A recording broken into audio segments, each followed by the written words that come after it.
The terrifying and incredible life story of King Pharaoh. A king who said, "O Bani Israel, I am your greatest creator. You must worship me alone." A king whose body has amazingly stayed untouched for 3,000 years. He could eat a young camel in one day, but he never got sick. But his strength began to poison him. The most cruel ruler of ancient Egypt. A king who went against Allah and his prophet, Musa. The cursed king destroyed by Allah. The worst criminal of Jahannam. Firaun. Once again, we bring you a shocking story. Don't forget to subscribe to the channel and like the video to support us. You can suggest any story. We might turn it into a video for the channel. If you're ready, let's begin.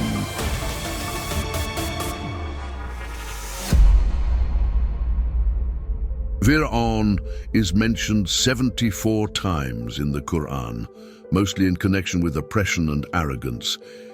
He ruled the entire land with the help of his loyal and hard-working servants. As the days passed, alongside the growing power of Musa, he strengthened his reign significantly.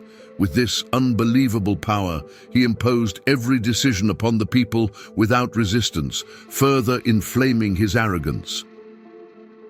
According to the customs of that time, Pharaoh was seen as a deity, and worship in all temples was directed toward him. He himself began to believe in this falsehood. He thought of himself as a god worthy of worship, and believed that he was the creator of everything. Oblivious to what awaited him, he continued his life, oppressing people and indulging in pleasure. But there was one thing he had forgotten. Allah's judgment upon him was near. A judgment that would serve as a lesson for all of humanity. Let us take a look at the land of Musa, where this historic event, a lesson for all times, took place. The Nile River was one of the lifelines of the kingdom. Located in Musa, the Nile is among the largest rivers in the world. It is known for almost never drying up, even in summer, and for its immense length. The river enriched the soil with minerals, making it fertile. Bringing water to the dry desert lands, the Nile transformed the area into a region abundant in crops. Musa flourished and continued to grow. With livestock farming and maritime trade, the kingdom expanded its economic wealth even further. While Pharaoh lived in his palace, the people, especially the slaves, worked relentlessly to maintain this system. During the time of Pharaoh, slaves were responsible for all the hard labor, from agricultural work to construction. At one point, Yusuf alayhi salam had served as a vizier in Musa and had introduced the belief in Tawhid, the oneness of Allah. However, after his passing, Musa gradually reverted to its old pagan beliefs. Out of revenge, the Bani Israel, the people of Yusuf alayhi salam, were enslaved and subjected to great suffering. Pharaoh had advisors who helped him rule the kingdom. Among them were Qur'an and Haman. Qur'an had gone astray due to his wealth and arrogance, while Haman was known for following the wrong path for his own interests. The rapid increase in the male population of Bani Israel due to frequent births encouraged Pharaoh to carry out a cruel plan. His advisors supported and emboldened him in this decision. Pharaoh feared that, in case of war, Bani Israel might gain power and overthrow his rule. This fear led him to order the killing of all newborn male infants. A dream deeply disturbed Pharaoh and pushed him toward this horrific decision. According to a narration from Abdullah ibn Abbas and Abdullah ibn Mas'ud, Pharaoh dreamed of a fire rising from the direction of Quds, burning everything except Banu Israel. Upon waking, he consulted dream interpreters, fortune tellers, and sorcerers. They interpreted the dream as a warning that a child from Bani Israel would cause the downfall of his kingdom. As a result, Pharaoh ordered the mass execution of all newborn male children from Bani Israel. Musa alayhi salam was a descendant of Yaqub alayhi salam and was born in Misr. His father was Imran and his brother was Harun alayhi salam. At birth, a radiant light shone from the blessed forehead of Musa alayhi salam. Witnessing this, the midwife who delivered him was struck with awe and admiration. Musa alayhi salam is the most frequently mentioned prophet in the Qur'an. His name appears in 34 surahs, across 131 ayat, and in 136 places. When considering indirect references to him, the number of verses reaches 502. Musa alayhi salam was a strong, powerful, and large-built man. He had straight hair, a broad physique, and was known most for his noble character, purity, and modesty. With Pharaoh's command, soldiers set out to carry out the execution orders. Musa alayhi salam's mother was helpless against the cruel men who sought to kill her newborn son. There was nothing she could do except turn to Allah with a sincere prayer. She knew that only Allah could save her and her child from this disaster. At that moment, Allah inspired her with divine guidance, which is described in the Qur'an as follows: "Nurse him, but if you fear for his safety, cast him into the river. Do not be afraid or sad, for we will return him to you and make him one of our prophets." With this inspiration, the heart of Musa alayhi salam's mother was filled with peace. She fed her child one last time as the soldiers approached their home. Without hesitation, she placed her beloved son in a small cradle and set it afloat on the Nile, completely trusting in Allah. Allah would honor her trust with a beautiful reward. She would not only be reunited with her son, but also become the mother of a prophet. Meanwhile, Musa alayhi salam's sister secretly followed the floating cradle as it drifted down the river. The small cradle, carried by the currents, reached the front of Pharaoh's palace. As the cradle floated down the river, our mother Asiya, the wife of Pharaoh, noticed it. She was a woman of deep faith who endured immense suffering under the tyranny of Pharaoh. Asiya is one of the 4 most virtuous women of Jannah. When she approached the cradle and lifted the cover, she was astonished. Inside lay a beautiful baby with a radiant face, unaware of everything happening around him. At that moment, her heart filled with peace and love. The child was so endearing that it felt as if his love traveled straight into her heart. With her noble character and wisdom, she immediately went to her husband, Pharaoh. She told him that she loved this child and asked him not to harm him. This moment is described in the Qur'an as follows: Pharaoh's wife said, "He will be a comfort to my eyes and yours. Do not kill him. Perhaps he will benefit us, or we may adopt him as our son." But they did not realize what was to come. By Allah's wisdom, Pharaoh remained calm and agreed. With this, Musa alayhi salam began to grow up in the palace. Despite all the obstacles, by Allah's will, the baby ended up in the very palace of the one who had ordered the execution of all male infants.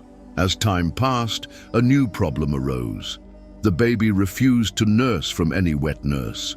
Meanwhile, Musa alayhi salam's sister had been secretly following the cradle and quickly stepped in. She approached the guards and said, "There is a woman I know who may be able to nurse him." She was referring to his real mother.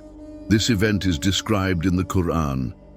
And the mother of Musa said to his sister, "Follow him." So she watched him from a distance while they were unaware. We had already forbidden him from nursing from any woman, so his sister said, "Shall I direct you to a family who will care for him for you and treat him well?" Thus, they accepted her offer. After rejecting many wet nurses, baby Musa accepted the milk of his own mother.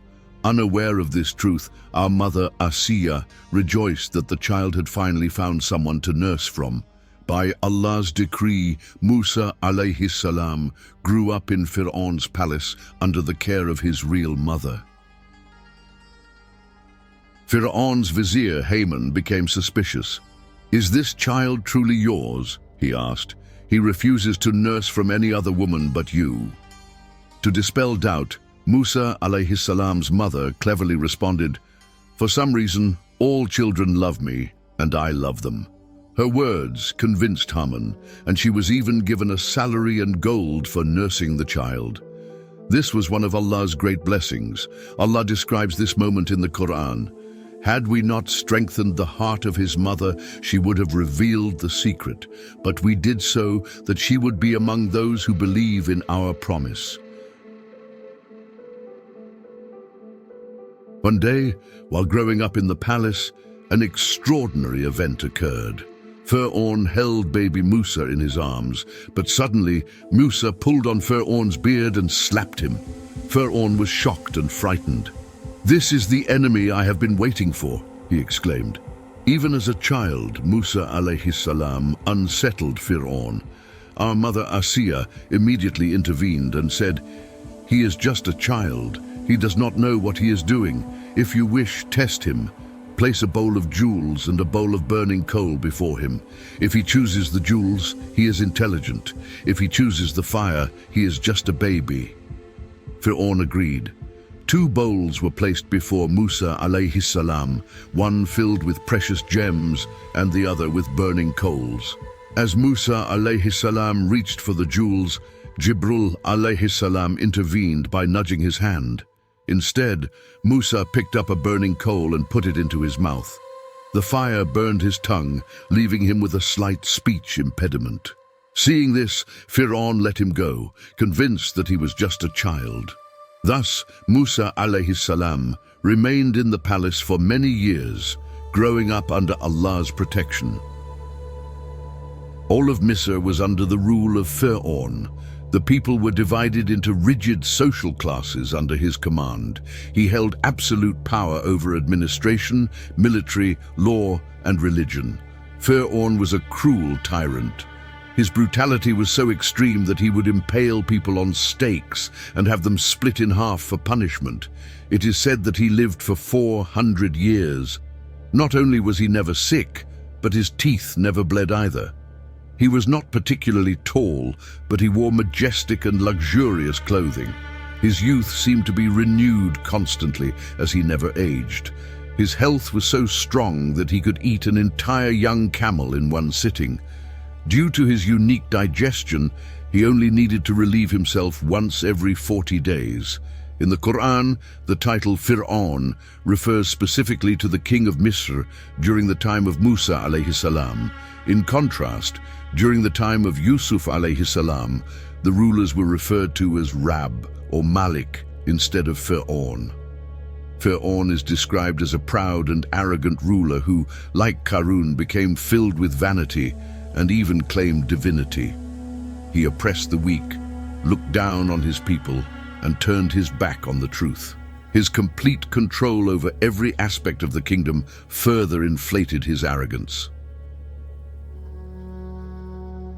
One of Pharaoh's men, Fatun, was a cruel baker from the Kiptwez. One day, he was seen beating a man from Bani Israel named Samir.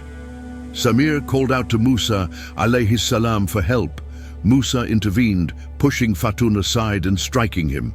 However, with just a single blow, Fatun fell to the ground and died. Musa alayhi salam was deeply saddened. He had no intention of killing him. His only goal was to protect Samir. In his sorrow, he turned to Allah in repentance, seeking forgiveness. The Qur'an describes this moment as follows. Musa entered the city unnoticed by its people. He found 2 men fighting, one from his own people and the other from his enemies. The one from his people asked for his help against the enemy. Musa struck the man and caused his death. He then said, "This is the work of Shaitan. Indeed, he is a clear enemy who misleads. At the time, Musa alayhi salam had been calling people to the oneness of Allah, which angered the Qibtis. This is why he entered the city at a time when most people had retreated to their homes. When Musa alayhi salam said, "This is the work of Shaitan," he was not referring to his own action, but rather to the crime of the Qibtir man, who had already deserved punishment. Still, since he had not been commanded by Allah to kill him, he repented for his unintended action. "O my Rabb, I have wronged myself. Forgive me." Allah forgave him, for he is the most forgiving, the most merciful.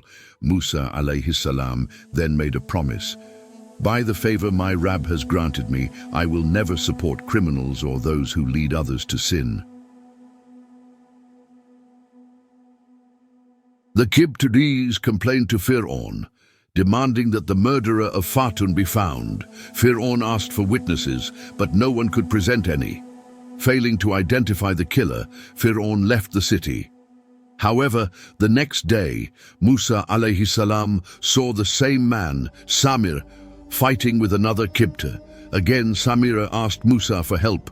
Musa, feeling uneasy, said, "You are truly a troublemaker." As Musa moved to separate them, the Qibti man suddenly shouted, "Oh Musa, are you going to kill me as you killed someone yesterday? It seems you want to be a tyrant, not someone who brings peace." The news quickly spread, and one of Pharaoh's advisors secretly warned Musa. As the Quran describes, then a man came running from the farthest part of the city, saying, "O Musa, the leaders are planning to kill you. Leave immediately. I am truly advising you for your own good." Musa alayhi salam escaped the city, praying, "O my Rabb, save me from the wrongdoing people." Musa alayhi salam's actions demonstrate the true meaning of tawakkul, trust in Allah, consulting and seeking advice, making a firm decision, taking necessary precautions, leaving the final outcome to Allah, praying with sincerity and accepting Allah's decree. According to Fakhr ad-Din al-Razi, Musa alayhi salam never intended to kill the Qibti. Furthermore, since the Qibti was a polytheist, the concept of qisas, equal retribution, did not apply to him in the same way. Additionally, since the incident happened by mistake, qisas was not required. Musa alayhi salam grew into a young man known for his honesty and noble character, leaving a strong impression on those around him. Meanwhile, his people were suffering under severe oppression. Allah chose Musa alayhi salam as a prophet to free Bani Israel from slavery. He was commanded to go to Pharaoh and invite the arrogant ruler, who claimed to be a god, to bow before the Rabb of the heavens and the earth. Despite the difficulty of this mission, Allah made it easier for him. He sent Musa's brother Harun alayhi salam to assist him. Together they went to Pharaoh. Upon seeing him, Pharaoh asked mockingly, "Who are you?" Musa alayhi salam replied, "I am the messenger of the Rabb of all worlds." Pharaoh was shocked. Instead of listening, he reminded Musa of the favors he had done for him in the past, accusing him angrily. "Did we not raise you as a child and care for you? Did you not live among us for many years? Then you committed that crime. You killed a man. You are an ungrateful person." The Qur'an describes their conversation. "Remember when your Rabb called upon Musa, 'Go to the wrongdoers, to the people of Pharaoh. Will they not stop their oppression?' Musa expressed his fears. "Oh, my Rabb, I fear they will call me a liar. My chest tightens and my tongue does not flow easily. So appoint Harun as a messenger alongside me. Also, I am wanted for a crime among them. I fear they will kill me." Allah reassured him, "No, it will not happen. Both of you go with our signs. We are with you, hearing everything. Go to Pharaoh and say, 'We are the messengers of the Rabb of all worlds. Let Bani Israel go with us.'" Pharaoh continued questioning him, bringing up the past. "Did we not raise you in our care as a child? Did you not live with us for many years, and then you killed a man? You are truly ungrateful." Musa alayhi salam replied, "I did not kill him intentionally. It was unintentional, and I did not know the consequences of my action. When I feared for my life, I fled from you. Later, my Rabb blessed me with wisdom and made me one of his prophets. As for your so-called favor, was it not a result of you enslaving Banu Israel?" Pharaoh then asked mockingly, "And who is this Rabb of all worlds?" Musa alayhi salam answered, "He is the Rabb of the heavens, the earth, and everything between them, if you would believe." Pharaoh turned to the people around him and asked sarcastically, "Did you hear what he just said?" Musa alayhi salam continued, "He is your Rabb and the Rabb of your forefathers." Pharaoh dismissed him as insane. "Your so-called messenger is surely mad." Musa alayhi salam did not stop. "He is the Rabb of the East, the West, and everything between them, if only you would use your intellect." At this, Pharaoh's anger boiled over. "If you take any god besides me, I will throw you into prison." Musa alayhi salam replied, "Even if I bring you clear proof?" Pharaoh challenged him, "Then bring it, if you are truthful." At that moment, Musa alayhi salam cast his staff upon the ground. It suddenly turned into a living serpent. Then he drew his hand from his cloak, and it shone with a dazzling white light for all to see. Pharaoh devised a cunning plan in an attempt to humiliate Musa alayhi salam before a massive crowd. He believed that by using his magicians, he could defeat Musa alayhi salam and prove his so-called divinity. To prepare for this, Pharaoh made an announcement throughout Misr and summoned the most skilled sorcerers he could find. 70 of the greatest magicians from across the world were gathered in Misr. Before the big event, the chief magician ordered his men to observe Musa alayhi salam to gather information about him. As they watched, they saw something extraordinary. Musa alayhi salam was sleeping, yet his staff was moving on its own as if standing guard. This sight shocked the magicians, and they quickly reported it to their chief. Upon hearing this, the chief magician turned pale with fear. "A magician's staff cannot move while he sleeps. Magic does not work when the sorcerer is unconscious. Be careful, this man may not be a magician at all." The magicians began to doubt their chances of victory, yet their ambition to win Pharaoh's favor led them to proceed with the challenge, despite knowing deep down that they could not defeat Musa alayhi salam. The great challenge begins. The much-anticipated day of the great confrontation arrived. Pharaoh gathered hundreds of thousands of people in a vast open space. The magicians stood ready, holding their ropes, staffs, and magical tools. Pharaoh commanded them, "Begin! Defeat Musa." The magicians threw their ropes and staffs onto the ground, and suddenly they appeared to transform into slithering serpents. Seeing this, Pharaoh was overjoyed. For a moment, Musa alayhi salam felt uneasy at the sight of the moving objects. But then Allah strengthened his heart and commanded him, "Throw down what is in your right hand." Musa alayhi salam obeyed. As soon as he cast his staff onto the ground, it transformed into a mighty serpent, so massive that it covered the entire field. It devoured everything the magicians had created. The entire arena fell into silence. Pharaoh was horrified. While the magicians were overwhelmed with shock, they immediately recognized that what they had just witnessed was not magic. It was a divine miracle from Allah. They fell to their knees and cried out together, "We believe in the Rabb of Musa and Harun." Pharaoh's wrath.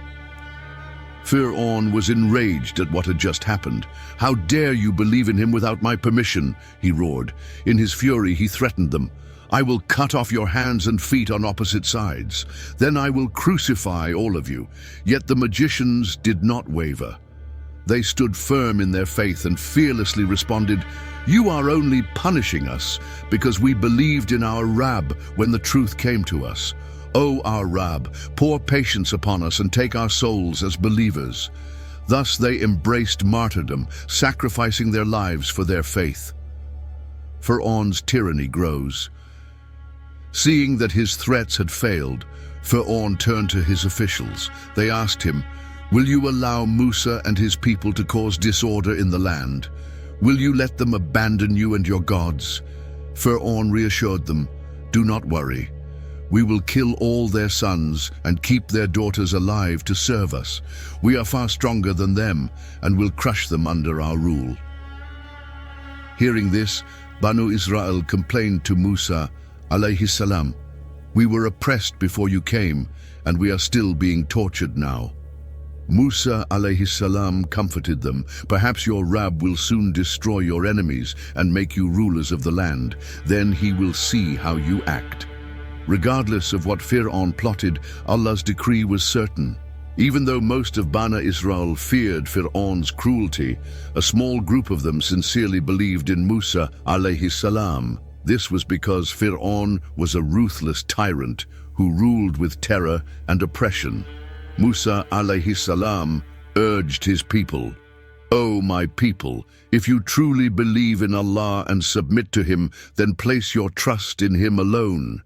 They responded, "We trust only in Allah. O our Rabb, do not let us fall under the oppression of these wrongdoers. Save us through your mercy from these disbelievers." Allah's command to Musa alayhi salam. Allah revealed a command to Musa and Harun alayhi salam. "Prepare homes for your people in Misra. Make your homes places of worship and establish your prayers. Give glad tidings to the believers." Musa alayhi salam then made a powerful dua, saying, "O my Rabb, you have given Pharaoh and his people wealth and splendor in this worldly life. Is this so they can lead people astray from your path? O my Rabb, take away their wealth and harden their hearts, so they will not believe until they see the painful punishment." Allah answered, "Your prayers have been accepted. So remain steadfast and do not follow the ways of the ignorant." Pharaoh's stubbornness led to a series of devastating calamities that shook the very foundations of his empire. Due to his defiance against Allah's messenger, Pharaoh and his people suffered from years of drought and famine. Then Allah sent upon them a flood, locusts, pests, frogs, and blood as a punishment. This is clearly stated in the Qur'an. "So we sent upon them the flood, locusts, lice, frogs, and blood as distinct signs, but they remained arrogant and were a wicked people." Al-Araf 7:133. These punishments were terrifying and unlike anything they had ever seen before. For years, drought destroyed the lush green lands of Misr. Then, a massive storm approached. The Nile River had overflowed in the past, but this was no ordinary flood. The ground, having lost its ability to absorb water, failed to contain the heavy rains, causing massive floods. For days, the rain continued without stopping. No one could leave their homes, and the overflowing Nile wiped out houses, crops, and livestock. In desperation, Pharaoh's men went to Musa alayhi salam, begging him, "Pray to your Rabb to remove this disaster from us, and we will believe in you." Musa alayhi salam prayed, and by Allah's mercy, the flood came to an end. However, Pharaoh and his people broke their promise once again. The locust plague. After the flood, the people of Misr did not fulfill their pledge and continued in disbelief. The heavy rains and floods had created the perfect conditions for locusts to breed. As a result, a massive locust swarm descended upon the land. This merciless swarm ravaged their crops and destroyed their food supply. Empty fields and starvation became the price for Pharaoh's arrogance. The people of Misr watched in terror as their livelihoods were wiped away. Yet despite seeing his people suffer, Pharaoh refused to humble himself. The locust plague was a warning. The punishments would not stop until they surrendered to Allah's will. The frog invasion. The land was in ruins and the people were in distress. Meanwhile, Firaun, watching the chaos unfold from his palace, remained stubborn in his disbelief. Then Allah sent another punishment. Frogs began to spread from the Nile across the entire kingdom. Unlike ordinary frogs, these were massive in size and seemed to be challenging Firaun's arrogance. As the invasion intensified, life in Misr came to a halt. Frogs covered homes, marketplaces, and palaces. They even climbed onto people's clothes, making it impossible to escape them. The situation became unbearable. People could not sleep due to the deafening sounds of the frogs. Witnessing this terrifying ordeal, many began to lose faith in Firaun.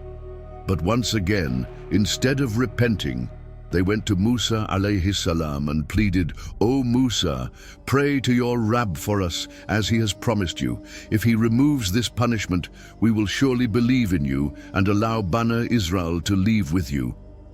Yet, after every disaster was lifted, Pharaoh and his people returned to their arrogance. They failed to take heed, and more punishments awaited them. Day by day, the number of believers increased, but they needed to escape the tyranny of Pharaoh. It was a difficult decision, but for the sake of leaving behind a faithful generation, Musa alayhi salam and his people decided to flee from Misr. Pharaoh and his army soon realized what was happening and immediately set out to chase them. It was a dangerous journey between life and death, but their unshakable faith in Allah gave them the strength to move forward. When they reached the Red Sea, Pharaoh and his army had caught up with them. Before them was the vast sea, impossible to cross, and behind them was the ruthless Pharaoh and his army. Musa alayhi salam, in desperation, turned to Allah in prayer. Then Allah commanded him to strike the sea with his staff. As soon as Musa alayhi salam obeyed, the sea miraculously split in two, creating a clear pathway for them to cross.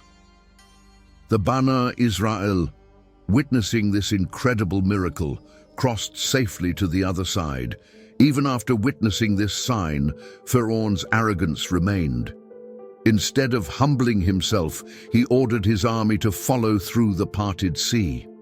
But as Pharaoh and his men moved forward, Allah commanded the waters to return. The mighty waves came crashing down upon them, swallowing Pharaoh and his army whole.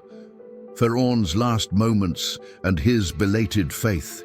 Pharaoh and his army were now wiped from history. The Qur'an describes this moment. And we took Bani Israel across the sea, but Pharaoh and his army pursued them with oppression and hostility. Until, when he was drowning, he said, "I believe that there is no God except the one whom Bani Israel believe in, and I am of those who submit."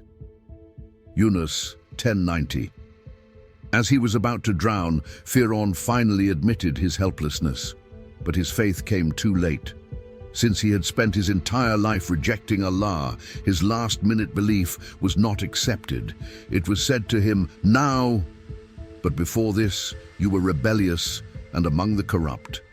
Today, we will preserve your body so that you may be a sign for those who come after you." Yet, many people remain heedless of our signs. Yunus 10:91-92. Pharaoh had spent his life leading his people to destruction, and now he was leading them to the fire. The Qur'an states, "On the day of judgment, Pharaoh will lead his people forward into the fire. What a terrible destination! They were cursed in this world and will be cursed on the day of judgment. What a wretched fate!"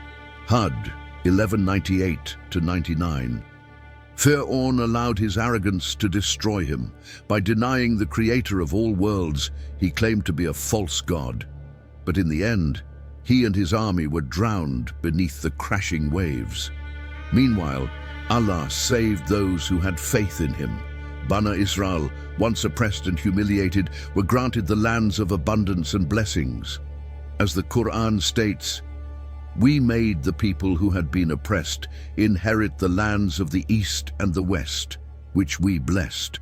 The good promise of your Rabb was fulfilled for Bani Israel because of their patience, and we destroyed what Pharaoh and his people had built and all they had established."